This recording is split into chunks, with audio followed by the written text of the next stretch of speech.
하나님의 말씀 말라기 3장 13절로 끝절까지 말씀입니다. 말라기 3장 13절로 18절까지의 말씀입니다. 제가 먼저 13절을 읽겠습니다. 여호와가 이르노라, 너희가 완악한 말로 나를 대적하고도 이르기를 우리가 무슨 말로 주를 대적하였나이까 하는도다.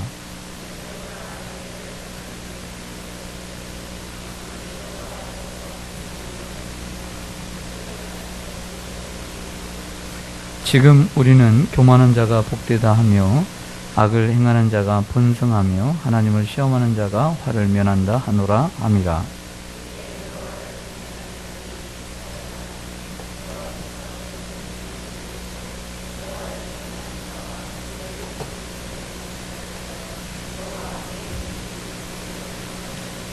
만군의 여호와가 이르노라, 나는 내가 정한 날에 그들을 나의 특별한 소유로 삼을 것이요 또 사람이 자기를 섬기는 아들을 아낌같이 내가 그들을 아끼리니.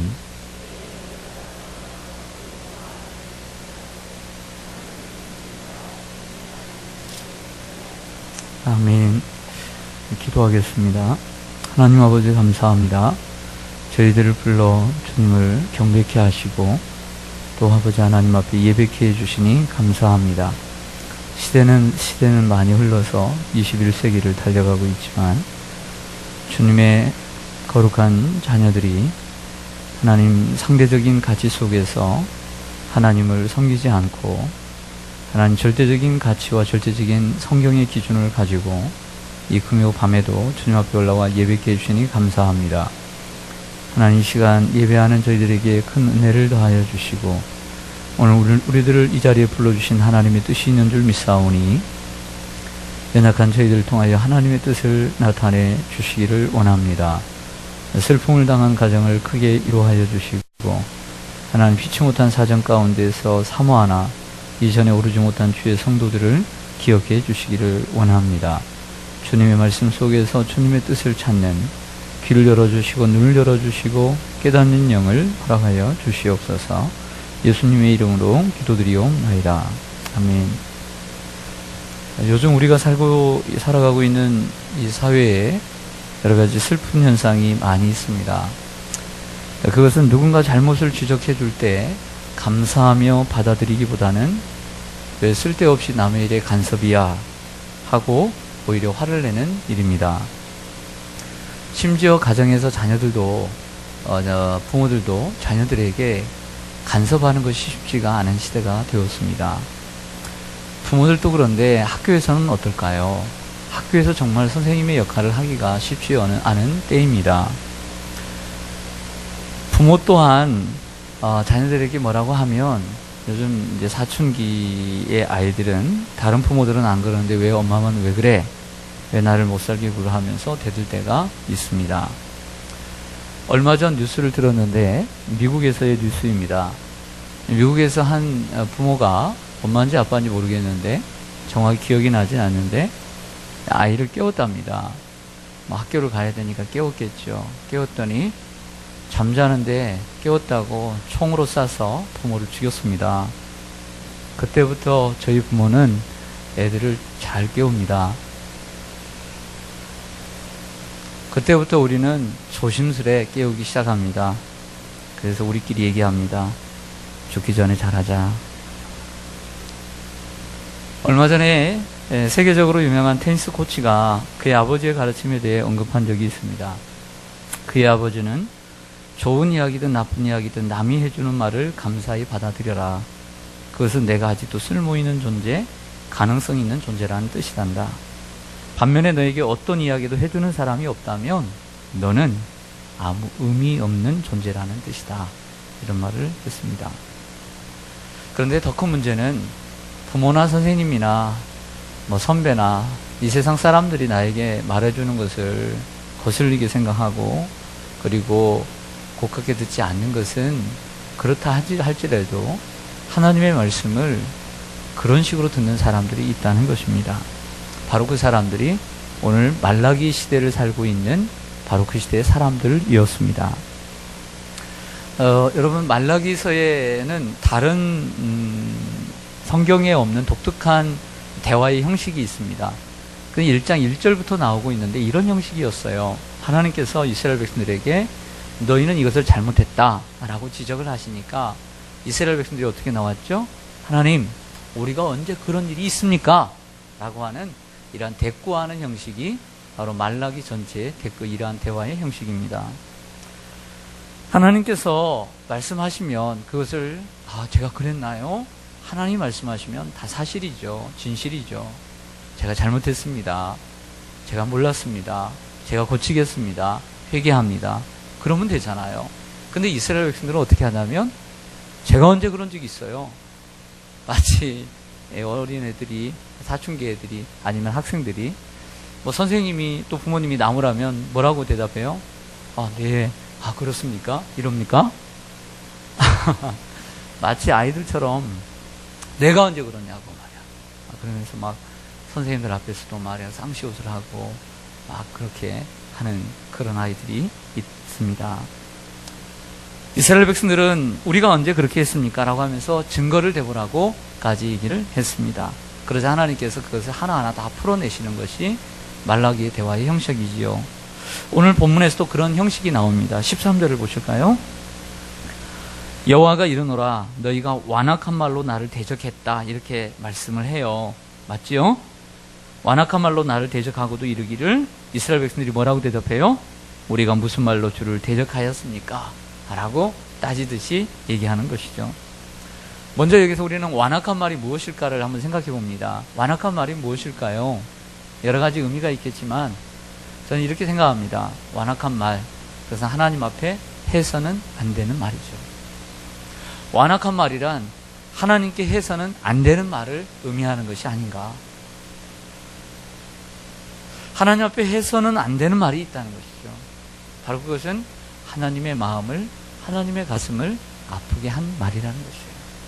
그래서 넓고 넓은 하나님의 그 마음 속에도 이스라엘 백성들이 한 말이 가슴에 사무치도록 새겨져 있는 거죠. 그것이 완악한 말이에요. 저는 아직 그런 적은 없지만 우리 형제들이나 우리의 부모들에게 자녀들이 해서는 안 되는 말을 가끔씩 저는 듣고 살았어요. 자녀들이, 내 형제들이 부모님에게 해서는 안 되는 말, 여러분도 그런 말 들어보진 않았나요? 혹이라도 실수를 할지라도 그런 말을 하면서 부모님의 마음을 아프게 한 적은 없나요? 해서는 안 되는 말, 그 부모님의 마음을 후벼 파는 그 말, 바로 그 말이 완악한 말이라는 거죠. 자신이 잘못해서 망친 인생을 부모님께 왜 나를 낳았느냐고, 왜 나를 이따위로 키웠느냐고 이렇게 말하는 자녀의 말이 완악한 말인 것이죠. 나를 낳아놓고는 해준 게 뭐 있느냐고 엄마나 아버지에게 얘기합니다. 나에게 해준 게 뭐 있냐고 바락바락 대들면서 큰 소리치면서 얘기하는, 비록 부모가 그렇게 해준 것이 없다 할지라도 낳아준 것에 대해서 감사하고 해야 할진데 그 말이 그 어머니와 아버지의 마음 속에는 얼마나 사무치도록 아팠겠느냐는 거죠. 그것이 바로 해서는 안 될 말이요, 그리고 부모님의 마음에 사무치는 말이었던 것이죠. 이스라엘 백성들도 하나님께서는 해서는 안 되는 말이 있었던 것입니다. 그것이 완악한 말입니다. 그럼 우리는 어떨까요? 저와 여러분 신앙생활을 해오시면서 안 믿었을 때는 그렇다 치더라도 믿음의 생활을 해오면서 하나님 앞에 해서는 안 되는 말, 그래서 한 적은 없는가요? 한번 생각해 보기를 원합니다. 그 말이 어떤 말인지 14절과 15절에 하나님이 열거하고 계십니다. 이제 너희가 말하기를 이렇게 말합니다. 하나님을 섬기는 것이 뭐하다? 헛되다. 두 번째, 만군의 여호와 앞에서 그 명령을 지키며 슬프게 행하는 것이 무엇이 유익하리요? 하나님의 말씀을 순종하고 이처럼 연단을 받으며 사는 것이, 이처럼 슬프게 사는 것이 무엇이 유익합니까? 무익하다. 세 번째는 교만한 자가 복되다. 도리어 교만한 자가 복됩니다. 네 번째는 악을 행하는 자가 번성한다. 다섯 번째는 하나님을 시험하는 자가 화를 면한다. 이것이 바로 하나님이 지적하는 그들이 했던 완악한 말인 것입니다. 이스라엘 백성들은 하나님께 해서는 안 되는 말을 했던 것이죠. 하나님 믿는 건 헛되다. 우리가 하나님의 말씀에 순종하고 그리고 맨날 기도하면서 슬퍼하고 세상 사람들은 하하대며 웃는데 왜 가슴을 치며 나는 죄인이라고 고백하면서 매일 새벽에 자신의 몸을 복종시키고 기도해야 되고 이 뜨거운 불밤에도 왜 이렇게 나와서 기도해야 되는가? 이렇고 예수 안 믿는 사람들은 잘 살기만 하더라. 무슨 벌이면 벌이냐? 벌도 안 받더라. 이렇게 하면서 하나님 앞에 얘기하는, 즉 그 말이 사람 앞에 하는 말이죠. 사람 앞에 하는 툭툭 던지는 말이지만 하나님은 다 듣고 계셔서 이 말을 하시는 것입니다. 이런 사람이 우리 주위에는 많지는 않지만 가끔 만나게 됩니다.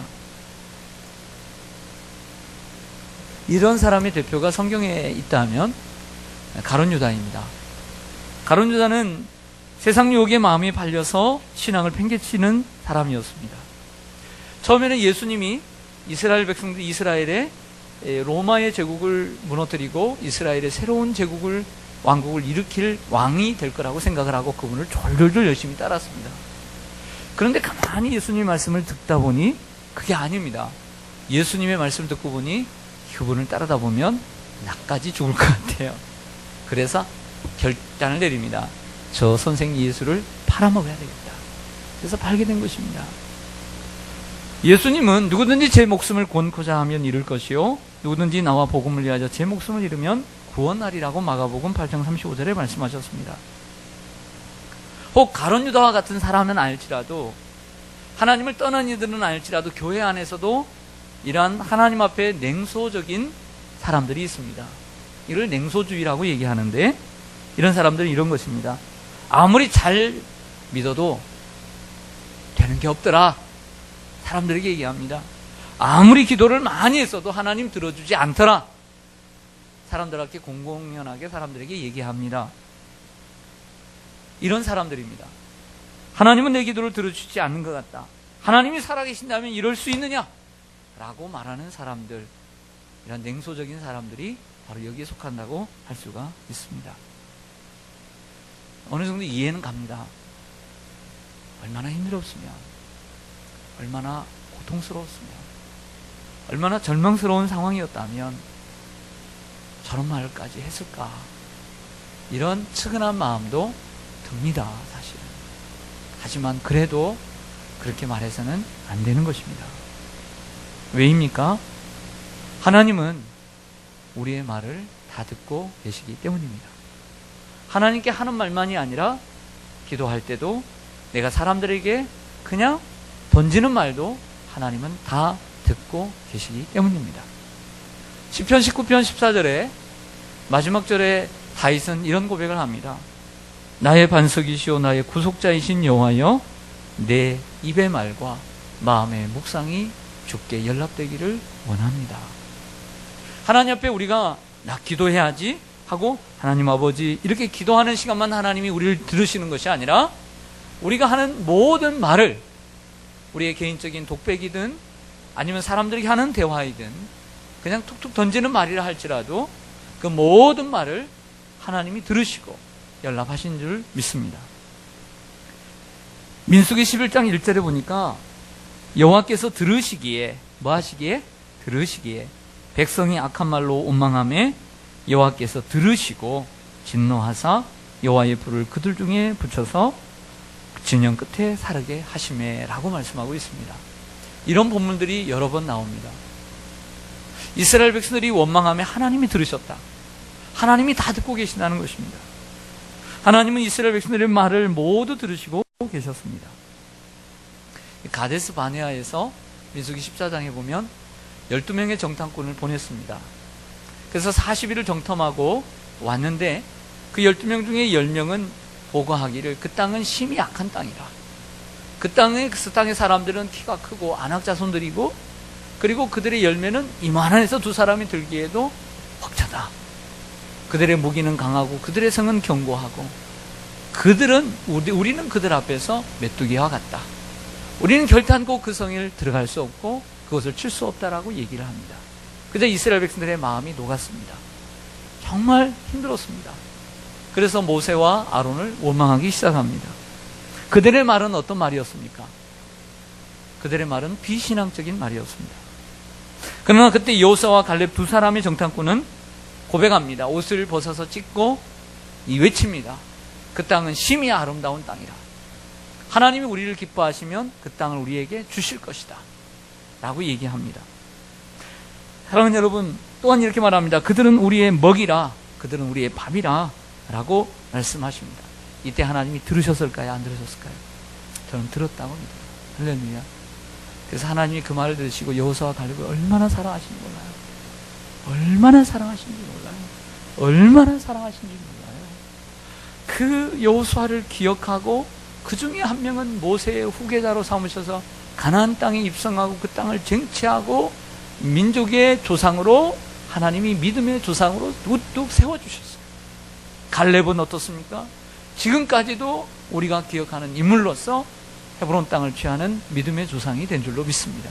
왜요? 하나님이 그때 그 음성을 들으셨기 때문이에요. 하나님 앞에 말을 잘해야 되는 거예요. 우리가 어느 때나 항상 믿음의 말을 해야 될 줄로 믿습니다. 힘들 때가 있지요. 고단할 때가 있지요. 절망적일 때가 있죠. 깜깜할 때가 있죠. 사방으로 우겨싸움을 당하고 정말 답답할 때가 있지요. 그러나 우리가 말을 잘해야 돼요. 그렇다면 누가 믿음의 말을 할까요? 어떻게 하면 우리가 믿음의 말을 할 수 있을까요? 우리가 어떤 무장을 해야, 어떤 심성을 가지고 있어야, 어떤 믿음을 가지고 있어야 믿음의 말을 할 수 있을까요? 하나님은 여기까지 인도하십니다. 16절입니다. 16절, 그때 여호와를 뭐하는 자들이, 경외하는 자들이 피차에 뭐하매 말하매 서로 간에 말을 했어요. 여호와께서 그것을 분명히 뭐하시고 들으시고 여호와를 어떤 자와 경외하는 자와 그 이름을 뭐하는 자를 존중히 여기는 자를 위하여 여호와 앞에 있는 기념책에 기록하셨느니라. 아멘. 누가 믿음의 말을 할 수 있습니까? 하나님 말씀하십니다. 여호와를 경외하는 자들, 그 이름을 존중히 여기는 자들이 믿음의 말을 할 것이다 라고 말하고 있습니다. 그 사람들을 예를 들면 이런 사람들이죠. 다니엘의 세 친구, 다니엘 3장에 나오는 사드락과 메삭과 아벳느고와 같은 사람이 아닐까요? 느부갓네살 바벨론의 왕이 큰 금신상을 만들어 놓고 거기에 나팔불어 절을 하게 합니다. 절을 하지 않는 사람은 뜨거운 불 속에 집어넣으리라고 공포를 했습니다. 그럼에도 불구하고 사드락과 메삭과 아벳느고는 절하지 않자 왕이 그들을 사랑했어요. 신뢰하고. 그래서 그들을 불러서 한 번의 기회를 더 주죠. 화가 났습니다. 그러지만 한 번의 기회를, 너희가 절을 해라. 그러니까 이들이 뭐라고 얘기합니까? 우리가 절하지 않겠나이다. 우리는 하나님을 섬기는 사람으로서 하나님 외에는 다른 신에게 절할 수가 없습니다. 그것은 우상행위입니다. 우리가 절하지 않을지라도 하나님 우리를 건져내실 것입니다. 아니, 하나님께서 우리가 하나님을 우상에게 절하지 않고 하나님을 섬기고 풍물 속에 들어가 죽는 한이 있어도 그리 아니하실지라도 우리는 절하지 않겠습니다. 이렇게 말을 했던 것이죠. 하나님이 들으셨을까요? 안 들으셨을까요? 들으셨죠. 얼마나 기뻐하셨을까요? 얼마나 기뻐하셨을까요? 그리고 그들이 풀물 속에 들어갔지만 하나님이 그들을 구해주신 줄로 믿습니다. 만약 하나님이 구해주시지 않고 그들이 불타 없어졌다 할지라도 하나님은 그들을 기뻐하셨을 것이고 하나님 나라에서 영원한 상급을 그에게 주셨으리라고 믿습니다. 그리 아니하실지라도 주님을 신뢰했습니다. 여호와를 경외하는 자들의 표상입니다. 또 한 사람만 생각해보고 마치고자 합니다. 또 한 사람은 욥입니다. 욥은 아브라함 당시의 사람인데 동방의 의인이요 하나님을 경외하는 자였습니다. 하루는 사단이 하나님을 찾아와서 사단이 아무래도 기분이 나빴던 것 같아요. 하나님 너무나 욥이 잘생기니까 하나님 욥이라는 사람 보셨죠? 봤지? 하나님 왜 욥이 하나님 이렇게 잘생기는 줄 아십니까? 왠데? 뭔데? 그러니까 하나님께서 소유물을 많이 주셔서 복을 많이 주셔서 그래서 자녀도 많이 주고 소유물도 많이 주셔서 하나님을 이렇게 감사하고 경배하는 거예요. 그러니까 내가 한번 시험해 보겠습니다. 그 소유물을 한번 취해 보겠습니다. 네, 하나님께서 허락하십니다. 그렇게 해봐라. 단 그의 생명에는 손을 대지 마라. 그의 몸에는 손을 대지 마라. 이렇게 말씀하시죠. 나 좋다고 사단이 가서 이제 하루아침에 모든 재산을 취하고 10명의 자녀를 죽이고 불태 없습니다. 욥이 어떻게 했을까요? 욥기 1장을 보니까 욥이 일어나 겉옷을 찢고 머리털을 밀고 땅에 엎드려 예배하며 이르되 내가 모태에서 알몸으로 나와 싸운즉 또한 알몸이 그리로 돌아가올지라. 주신이도 여호와시요 거두신이도 여호와이시니오니 여호와의 이름이 찬송을 받으실지니이다 하고 이 모든 일에 욥이 범죄하지 아니하고 하나님을 향하여 원망하지 아니하니라. 아멘. 할렐루야. 이 모든 일에 욥이 범죄하지 아니하고 하나님을 향하여 뭐하지 아니하니라? 원망하지 아니하니라. 얼마나 훌륭해요. 하나님이 그것을 들으셨죠. 근데 여기서 끝이 아닙니다. 이렇게 되니까 사단이 포기하지 않고 하나님께 달려갑니다. 하나님께 달려가서 이렇게 얘기하죠. 하나님, 이번에는 그의 뼈와 살을 치소서. 그의 뼈와 살을 치시면 하나님을 향하여 욕할 것입니다. 그걸 바랬던 거예요. 사단이 원하는 것은 하나님을 욕하는 거예요. 원망하는 거예요. 믿음이 없는 말을 하는 거예요. 하나님께서 말씀하십니다. 그래, 그렇게 해라. 단 생명에는 손을 대지 말아라. 경고하십니다. 그러자 기회를 얻은 이 사단이, 호기를 얻은 사단이 욥의 그 정수리부터 발바닥 이리까지 온몸에 종기가 나게 합니다. 그러자 온몸에는 고름이 차오릅니다. 고름을 짜도 끊이지 않습니다. 고름 냄새가 진동을 합니다. 그리고 고름을 내기 전에 그 피가 온몸에도 낭자합니다. 징그럽습니다. 기와장으로 팍팍 끓고 있을 때 그의 아내가 와서 이렇게 얘기합니다. 그래도 당신이 그롭다고 하겠느냐? 하나님을 욕하고 죽으라 그래요. 하나님 뭐하고 죽으라고요? 욕하고 죽으라. 제가 생각할 때 이 아내에 대한 이야기가 그 다음에 나오지 않지만 저는 그 아내의 말도 하나님이 들으셨으리라고 생각해요.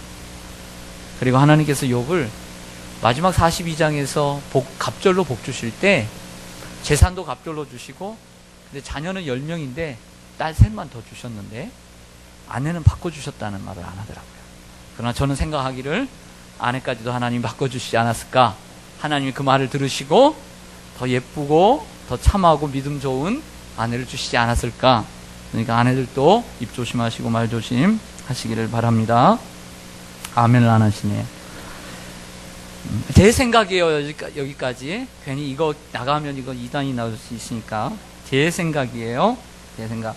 왜 하나님은 거기서 재산도 갑절로 주시고 자녀도 주셨는데 왜 아내 얘기를 하지 않았을까?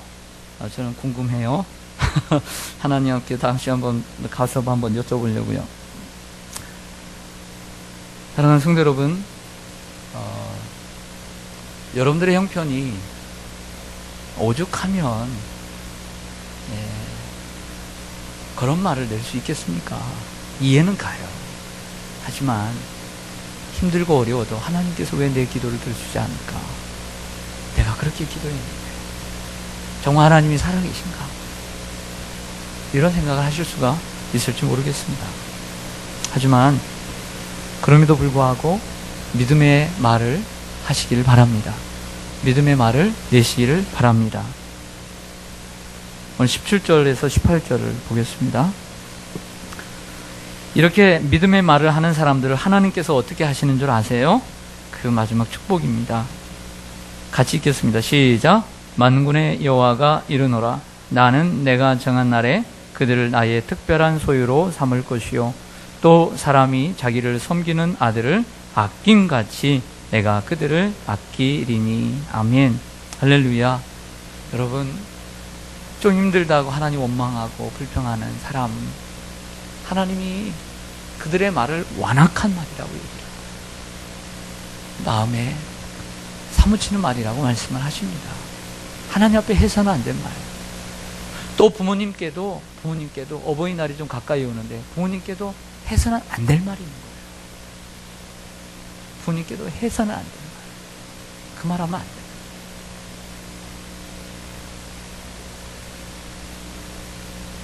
하지만 하나님을 경외하고 하나님의 이름을 존귀히 여기는 자들, 그들은 믿음의 말을 내게 돼 있어요. 사드락과 메삭과 아벳느고처럼, 욥처럼 그 믿음의 말을 여러분들 내시기를 바랍니다. 그러면 하나님께서 그 사람들을 어떻게 여겨주시겠다라고 했냐면, 여러분들 읽어주신 것처럼 하나님께서 바로 그 믿음의 사람을 특별한 소유로 삼아주시겠대요. 그리고 마치 아들을 아낌같이 내가 너희를 아껴줄 것이다 라고 말씀하고 계세요. 이것이 하나님의 1호가 아닐까요? 여러분 힘드시죠? 좀 절망적이죠? 하나님이 왜 내 기도를 들어주지 않을까? 그런 생각이 들 수도 있을 것입니다. 그러나 끝까지 함부로 원망의 말, 불평의 말, 믿음 없는 말, 완악한 말, 성경적으로 얘기하면 완악한 말, 죄악된 말 내지 말고 욥처럼 믿음의 말을 내시길 바랍니다. 그럼에도 불구하고 하나님을 신뢰하십시오. 그리 아니하실지라도 하나님을 신뢰하십시오. 그래도 하나님을 신뢰하십시오. 하나님께서 여러분들을 특별한 소유로 삼으시고 아들을 아낀같이 여러분들을 아껴주실 것입니다. 아멘. 기도하겠습니다.